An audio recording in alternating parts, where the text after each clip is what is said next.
Hello, Bobcats, and welcome to this week's episode of The Sage. I'm Gavin Graff. And I'm Paige Zepeda. And on this week's show, we go behind the scenes of Bye Birdie, see a spotlight on girls soccer, and a feature on one of our very own Bobcats. Let's get started.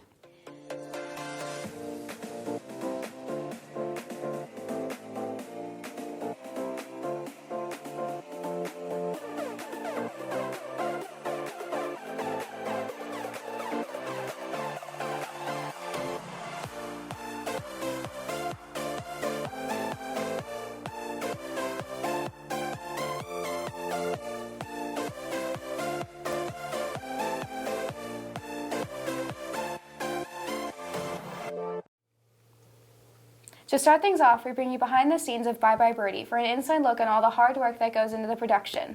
Let's take a look with Brady Caskey and Jack Lieberman. Bye Birdie, Sage Creek's last musical of the year, has a lot of moving parts. Most of them being Bobcats, there are still dozens of people not in the spotlight that make the whole production work.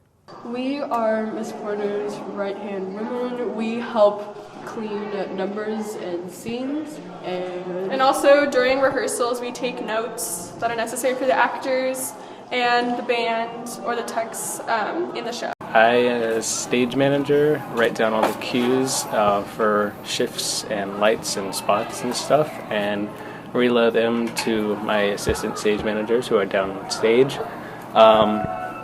and the people up in spots, and Joey over here. I'm a whiteboard designer, so I control all the lights. I change the colors, do the intensity of them, make it what it looks like on stage, basically. Without me, you wouldn't see any of the actors, so I'm basically what the show rides on. So we're assistant stage managers, and Nathan is our stage manager, so he gives us cues, and then we tell the rest of our crew when to move props and when to be on standby and when to strike everything for each scene. And then I'm stage left and she's stage right. My favorite part is just like having a family, because we see the same teammates every year, and I'm just like, I love it. It's really fun, and making memories with them is also cool. So basically what we do is we're the people in charge of bringing up and down the backdrops. And so we pull on these ropes and we bring down different backdrops for different scenes. Yeah, it's a pretty fast-paced job. Like, we have to go up and down and make sure that we're actually making it. Otherwise, the backdrops look really weird.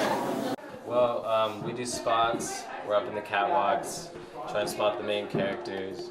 This is a pretty important job because we spot people when they're singing, and yeah, that's mostly it. Yeah, it's kind of a boring job, but it's very interesting to try and do it with one spotlight. Yeah. Although there are many positions and a lot to keep track of, everyone on and behind the stage have to work in sync to make this production run smoothly. I'm Brady Caskey, reporting for The Sage. Thanks, guys. I never knew it was so difficult to run a play. Speaking of theater, Theater 2's student-written production, Untold, goes on stage this Friday at 7:30 p.m. at the CAC. It's a show you definitely won't want to miss. Now, Bryant and Mitchell take us to the field with highlights from girls soccer. The girls varsity soccer team had their first CIF game on Saturday versus Central High School.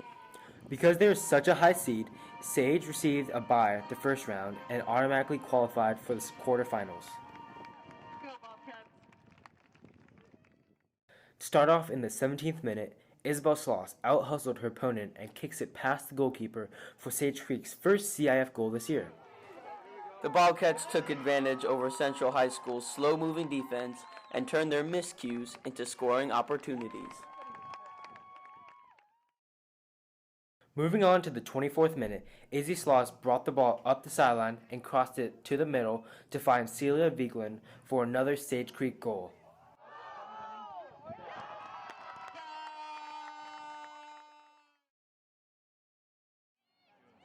In the 38th minute, Mary Grace Feldman gathered the rebound off a defender and shot a laser into the goal.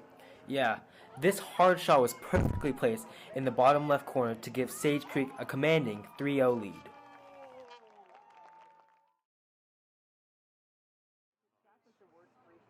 Later in the second half, after a scramble in the corner, the ball was passed up to Seal, where she drove past a couple defenders and kicked it for a Sage Creek goal.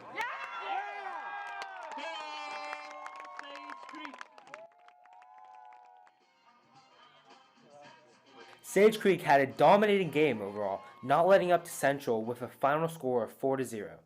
With this win, Sage Creek is moving on to the semifinals, where they play Otay Ranch today at home.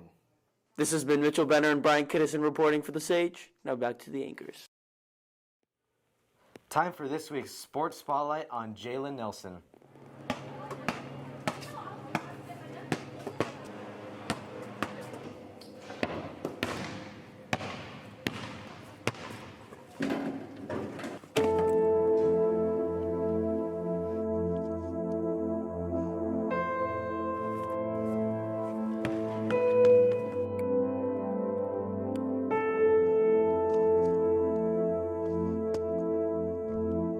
I think Jalen is a big upside, and once he continues to work hard and be coachable, he's going to have a successful basketball career.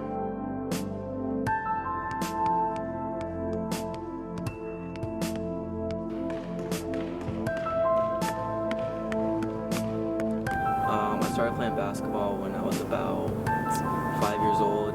I started in rec leagues, and then moved up to AAU, and then now high school.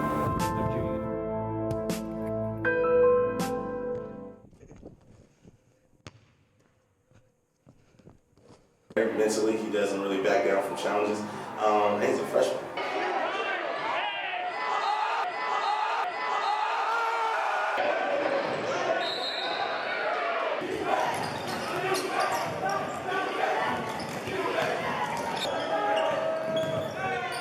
I saw my uncles play at a small age. I watched them in college, and then they really inspired me to continue to try to play basketball. I'm Jalen Nelson, and basketball is my passion.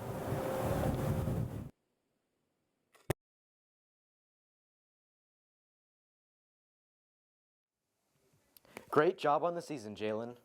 Now for a recap on last weekend's award show, the Oscars, brought to us by Chris Beauchamp and Noah Sakadas. Hey there, Bobcats. I'm your host, Christopher Beauchamp, and welcome to the Oscars of 2017 recap. Of course, all of you know what the Oscars is. The Oscars is one of the biggest events of the year, and it is a huge opportunity for big-budget movies to earn Academy Awards. Let's start off right off the bat with the Best Picture award. Of course, Best Picture went to La La Land. La La Land is oh, wait, I do apologize. It wasn't for La La Land. It was actually for Moonlight. Moonlight won Best Picture, and it is a drama film that was directed by Barry Jenkins and starred Mahershala Ali. Mahershala Ali also won Best Supporting Actor at the Oscars, and Barry Jenkins was also nominated for Best Director at the Oscars as well. For Best Actor, Casey Affleck won for his performance in Manchester by the Sea. Manchester by the Sea is a film produced by Matt Damon, and now both the Affleck brothers have awards from the Oscars.